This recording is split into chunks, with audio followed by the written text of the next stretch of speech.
C'est une information qui fait la une de plusieurs journaux ce matin. Banque El Maghrib a baissé son taux directeur de 3 à 2,75%.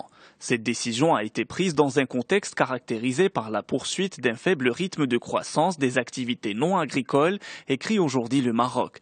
Banque El Maghrib s'attend à un taux de croissance de 2,5%, lit-on dans l'Économiste. Elle annonce aussi que sur les 8 premiers mois de l'année, l'inflation ressort à 0,3%.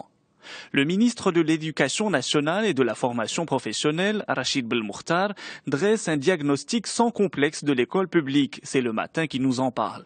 Invité mardi au forum de l'AMAP, le responsable gouvernemental s'est attardé sans complexe sur les dysfonctionnements et les carences relevées dans le système de l'éducation avant de donner sa recette pour renforcer la qualité de l'enseignement. Belmokhtar a évoqué ainsi le projet pédagogique Vision 2030, un projet qui doit permettre de changer l'école de manière à ce qu'elle offre à tous les citoyens de façon égalitaire un enseignement de qualité. Le quotidien Les Échos s'intéresse au projet de loi sur les carrières. L'anarchie retarde les projets structurants, peut-on lire. Aziz Erbah estime que le projet de loi sur l'exploitation des carrières mettra tous les Marocains sur un même pied d'égalité. Un manque à gagner en taxes pour l'État de 1 milliard de dirhams et des retards considérables dans la livraison des projets sont à noter. Toujours dans l'actualité nationale, on apprend que le Maroc mise 1 000 milliards de dirhams d'ici à 2016 dans la construction de villes nouvelles et la remise à niveau des infrastructures. Ce chiffre a été annoncé lors de la première édition de la Green Growth Academy, organisée à l'initiative de la Confédération générale des entreprises du Maroc. Cette rencontre rapporte aujourd'hui le Maroc s'articuler autour des villes intelligentes et les différentes voies de transition possibles. Dans la presse internationale, l'État islamique frappé dans son fief syrien, peut-on lire en une du journal français Le Monde.